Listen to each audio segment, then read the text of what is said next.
The first to die by the killer's gun was 18-year-old Donna Lauria last July. 6 months later, Christine Freund became his second victim. He struck 6 times, and police say they're nowhere near solving the case. In '77, Son of Sam was running around and shooting people. Everybody was scared to death.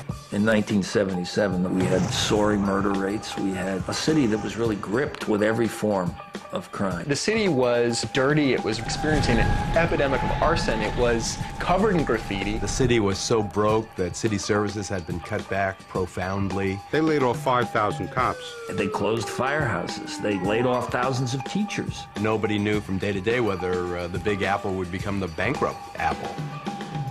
You had to really hold on to your purse. There was an element of danger, but it was also wonderfully sleazy. Times Square wasn't Disney World. It was prostitution and pimps. You know, it was great. It was like the Wild West, and it didn't cost anything to fucking live here.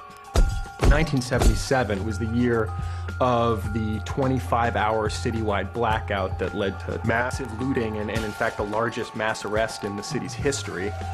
And New York City went through one of the most contentious mayoral elections in 1977. And it came to be seen as an election for the soul of the city in the future.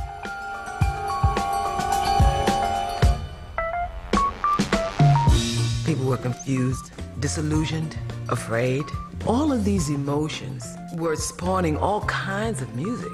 That was the year that disco exploded in New York. Back in '77, we took hip-hop from the South Bronx, brought it into the club. We never thought it would blow up like it did. Yeah, 1977 was a big year for punk rock. There was a buzz at CBGB's. Everybody wanted to sign punk bands. It was no coincidence that during this period of really kind of ultimate decay for New York, it was an incredibly exciting place to be.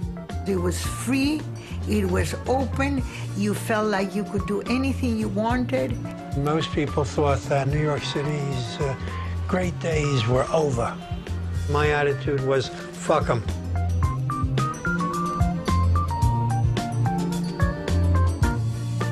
Cops came through 123rd Street, and they were selling reefer so fast and so crazy till they was trying to sell him a bag. It was open-air supermarkets. 77. Was the Bronx burning? Well, the Bronx wasn't burning. The Bronx was burnt.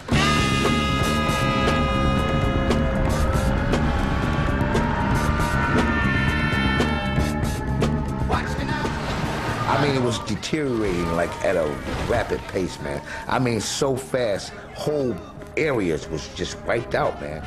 Gangs really controlled areas, and a lot of times things would happen and the police wouldn't even show up. The gangs gave kids this sense of cohesion in what was otherwise, for many of them, a completely chaotic world. Most of the people's parents, they were struggling, they were broke. You know, they had 2 jobs or no job, or they were strung out themselves on drugs. So a lot of these kids were monitoring their own life. You know, they were going to high school and they were out, you know? They were on their own, basically. And the only positive thing we had was music.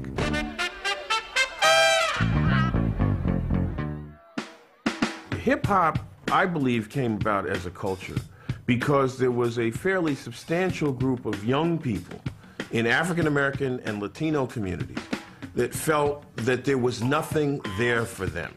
The public school system, because of the fiscal crisis at that time, had abandoned most music programs throughout the city. You know, you couldn't belong to a marching band in your high school if your high school didn't have one. You couldn't go to a rec center if you didn't have a rec center. We didn't have something that really belonged to us, you know. Everybody had their own movement, you know, and '77 was actually a breakout showcase year for hip-hop. I went to a Bambaataa party, and I was totally blown away. Something about seeing that music channeled out that way definitely appealed to me. You would follow the vibration of the music, and you would arrive at the block party. You would see some people doing graffiti writing on the wall live. And there would be people with cardboard boxes out doing b-boying. The center of the party would be the DJ. Yeah. Early on, of course, you had people like Hollywood and Chief Rocker Busy Bee and Lovebug Starsky, but Afrika Bambaataa is the godfather of hip-hop. Come down, baby,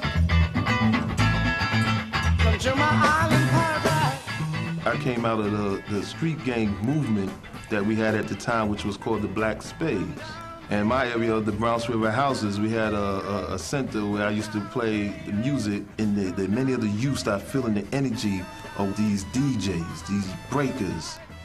So I went out there and started transforming the street gangs into something positive, and it was the culture called hip-hop. He comes out of the gang culture, gets an epiphany, and begins to organize in his community. Africa Bambaataa did an unbelievable job with, getting all the youth and the gangs together to try to not be violent, to do it through music. The party that he gave resonated throughout the neighborhood and then soon throughout the Bronx. From then on, that's all I wanted to do.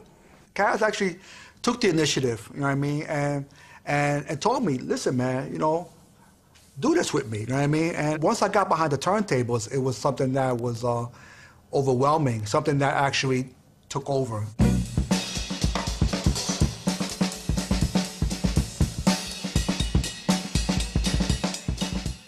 In 77, if you were a DJ, you had to have your own sound system. I don't mean like you just put your records under your arm and just oh no. You had to have the speakers and the amplifiers and the turntables and everything, and you brought all that out to the park to play.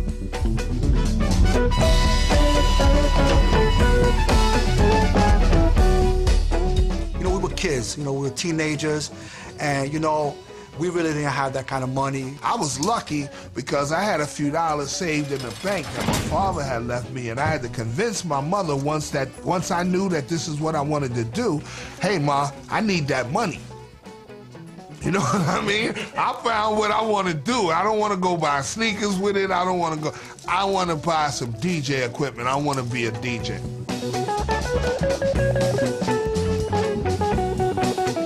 We never would have had the ingenuity to plug our system up to a light pole, I don't think, if we was in Omaha. You understand what I'm saying? We wouldn't have had the resources at hand, the mindset to say, yo, that's an electric light, ain't it? Look in that pole, look in the bottom, man, see if there's anything in there. You know what I mean? Just takes that kind of mindset and ingenuity to say, okay, let's find something to make this work. We didn't have those big industrial extension cords. Now we had them little 6-foot, 9-foot extension cords. You had to plug one up to the other, and we had to buy like 15 or 20 of them and run them all the way from a pole all the way into the park. But that's what it took to keep the party going, so that's what we did. No one was watching us. I mean, the police weren't coming to the parks and shutting our parties down. I mean, if you go to a park now and try to hotwire a street lamp into a party, you'll be shut down in 5 minutes. You know what I mean? I mean, they just were busy doing other things. You know what I mean? And thank God for that.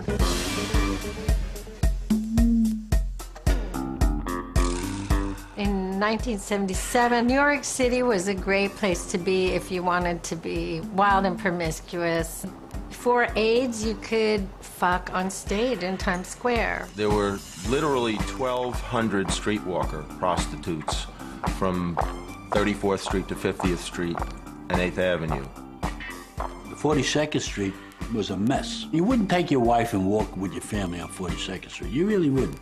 Times Square was anything goes. It was a neighborhood where hustlers intersected with tourists, and the tourists came out on the bottom end of that deal for sure. In Times Square, you had the Broadway theater, but you had side by side with that porno establishments, massage parlors, some 200 of them, all across 42nd Street. It was girls, girls, girls upstairs, take a ticket, you know, psst, black beauties, check it out, check it out.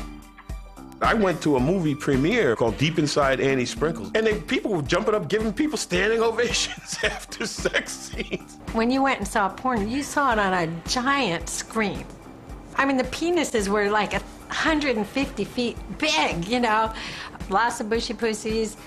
Men had pubic hair up to their navels. Times Square now, compared to Times Square then, is to go from, you know, something that was X-rated and dangerous to something now that's G-rated. I don't think it's bad just because I saw how bad it was. The people of this city know and understand the tremendous problems we had in the last 3.5 years. In 1977, New York City went through one of its most contentious mayoral primaries in its history. Several polls say any of the 4 candidates could make it. They are Bella Abzug, Mayor Beam, Mario Cuomo, or Congressman Koch. Morning, everybody. I'm Ed Koch, running for mayor. At a televised debate the other night, someone threw up high at Mayor Beam. Watch. Please, everyone, please sit down. I remember Abe Beam being probably the most ineffective mayor we ever had. New Yorkers just didn't give a damn about him. In some ways, many New Yorkers didn't give a damn about the city because we felt that, you know, the city wasn't the city that we knew. It was a shell of its former self. It was really a moment when the city wanted someone who was going to kind of be tough and get tough, and who was also going to lift the spirits of the city, lift the morale of the city. Mayor Abraham Beam is in big trouble. His principal opponent is the lady in the floppy hat, Congresswoman Bella Abzug. One of the things you have to know about all the polls, they not only show